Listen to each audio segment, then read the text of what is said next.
नमस्कार साथियों, future plan classes में आप सभी का स्वागत है। मैं हूं संजय कुमार। दोस्तों, इसके पहले के वीडियो में हम लोग जो है हैलो एल्केन की रासायनिक अभिक्रियाओं से संबंधित जो केमिकल रिएक्शन होते हैं उनके बारे में हम लोग पढ़ रहे थे। आज से हम लोग स्टार्ट करने वाले हैं हैलो एरीन क्या होते हैं, या फिर हैलो एरीन को ही हम लोग कहते हैं एरिल हैलाइड। तो एरिल हैलाइड क्या होते हैं इसके बारे में हम लोग समझने वाले हैं। दोस्तों, यह टॉपिक पढ़ने से पहले जो है हमें पढ़ना होगा एरोमेटिक कंपाउंड क्या होते हैं।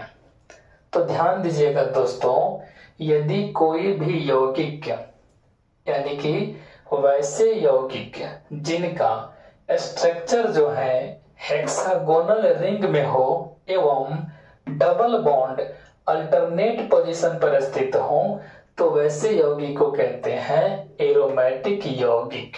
ठीक है दोस्तों, एक बार फिर से समझाने का प्रयास कर रहे हैं। जब भी किसी यौगिक का स्ट्रक्चर जो है अगर हेक्सागोनल रिंग में हो और डबल बॉन्ड जो है अल्टरनेट पोजीशन पर स्थित हो, तो वैसे यौगिक को कहते हैं हम लोग एरोमेटिक यौगिक। जैसे कि बेंजीन का फॉर्मूला क्या होता है, तो C6 और H6 होता है। यहाँ पे आप देख सकते हैं दोस्तों, यह भी बेंजीन का स्ट्रक्चर है, यह भी बेंजीन का स्ट्रक्चर है और यह भी जो है बेंजीन का स्ट्रक्चर है। तो किसी भी यौगिक का जो आकृति है अगर वह हेक्सागोनल रिंग में है और जो कार्बन का जो बॉन्ड है, या कह सकते हैं कार्बन जिस भी बॉन्ड से जुड़ा हुआ है उसमें जो डबल बॉन्ड का उपयोग हुआ है वह डबल बॉन्ड अल्टरनेट पोजीशन पर स्थित हो, तो उसे हम कहेंगे एरोमेटिक यौगिक। आगे समझ में दोस्तों। अब हम बात करते हैं हैलो एरीन के बारे में। तो जब भी कोई हैलोजन के तत्व जैसे कि फ्लोरीन, क्लोरीन, ब्रोमीन, आयोडीन अगर एरोमेटिक रिंग से जुड़े होते हैं तो उस यौगिक को कहते हैं हैलो एरीन या फिर एरिल हैलाइड के नाम से जानते हैं। जैसे यहाँ पे आपके सामने जो भी स्ट्रक्चर प्रस्तुत हैं वह सभी जो है हेक्सागोनल रिंग में स्थित हैं और इनके साथ जो हैलोजन के तत्व हैं जैसे कि ब्रोमीन, क्लोरीन, आयोडीन जुड़ा हुआ है, तो ऐसे यौगिक को हम क्या कहेंगे, हैलो एरीन या एरिल हैलाइड कहेंगे। ठीक है दोस्तों, उम्मीद करता हूं कि आप लोग को समझ में आया होगा। आप लोग इसका स्क्रीनशॉट ले लीजिए, इसी से संबंधित कुछ और बातें आप लोगों को बता रहा हूं।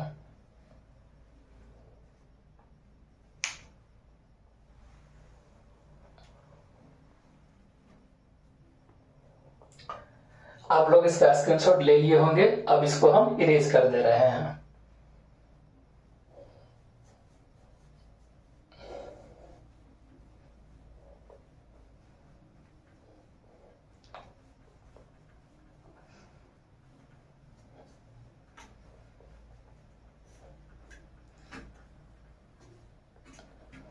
दोस्तों,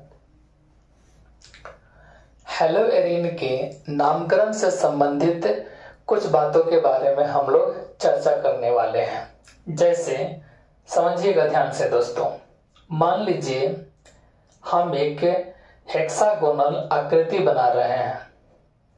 यह आपके सामने जो है एक हेक्सागोनल आकृति है, यानी कि यह जो है एक एरोमेटिक कंपाउंड है। एरोमेटिक कंपाउंड में यह जो है बेंजीन का स्ट्रक्चर है। अगर हम इसके किसी कार्बन के साथ हैलोजन के तत्व को जोड़ दिए तब यह कहलाएगा हैलो एरीन या फिर इसी को कहेंगे एरिल हैलाइड। अब चूंकि इसके साथ क्लोरीन जुटा हुआ है तो इसका नामकरण होता है क्लोरोबेंजीन। क्या कहेंगे दोस्तों, इसे कहेंगे क्लोरोबेंजीन। जब भी कोई हेक्सागोनल शेप में आकृति होता है तो जो कार्बन की संख्या होता है उसे काउंट करने के लिए हम लोग जो है क्लॉकवाइज काउंट कर सकते हैं या फिर एंटी क्लॉकवाइज भी काउंट कर सकते हैं। जैसे यहाँ पे हम एक स्ट्रक्चर बना रहे हैं, carbon, single bond carbon, double bond carbon, single bond carbon, पुनः double bond carbon, single bond carbon और डबल बॉन्ड। आपके सामने जो है यह एक बेंजीन का स्ट्रक्चर है, हालांकि इसमें हमें हाइड्रोजन को ऐड करना होगा। अब ध्यान देने योग्य बातें समझते हैं। इसमें जब भी हम लोग कार्बन की संख्या को काउंट करेंगे तो दो तरह से काउंट कर सकते हैं। एक काउंट कर सकते हैं हम लोग क्लॉकवाइज, दूसरा काउंट कर सकते हैं एंटी क्लॉकवाइज। जैसे यह आ गया कार्बन 1 नंबर पर, अगर हम काउंट करते हैं क्लॉकवाइज तो यह आ गया कार्बन 2 नंबर पर, यह कार्बन आ गया 3 नंबर पर, यह कार्बन आ गया आपका 4 नंबर पर। आ रहा समझ में दोस्तों? यह तो हुआ काउंट करने का तरीका। आप लोग इसको जो है स्क्रीनशॉट ले लीजिए, पुनः कुछ और बातों के बारे में चर्चा करने वाले हैं।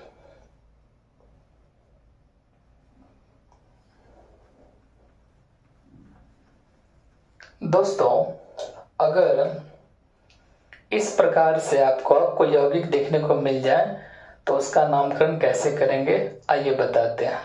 जैसे कि यह हमारा बेंजीन हो गया, मान लीजिए यहां भी क्लोरीन है और यहां भी क्लोरीन है, मतलब 1 नंबर वाला जो कार्बन है वहां भी क्लोरीन है, जो 2 नंबर पर कार्बन है वहां भी क्लोरीन है। तो इसका नामकरण करेंगे हम लोग 1,2 डाई क्लोरो बेंजीन। क्या कहेंगे दोस्तों? 1,2 डाई क्लोरो बेंजीन। और जब 2 नंबर पर हाइड्रोजन के तत्व रहते हैं तो इसे एक और नाम से जानते हैं, इसे हम लोग कहते हैं ऑर्थो। तो इसको हम लोग लिख सकते हैं ऑर्थो डाई क्लोरो बेंजीन। क्या कहेंगे दोस्तों? Ortho di chloro benzene. आ रहा समझ में दोस्तों? अब मान लीजिए दोस्तों कि इस बार 3 नंबर पर हम क्लोरीन दे रहे हैं और 1 नंबर पर तो है ही, तो इसका नामकरण होगा 1 और 3 डाई क्लोरो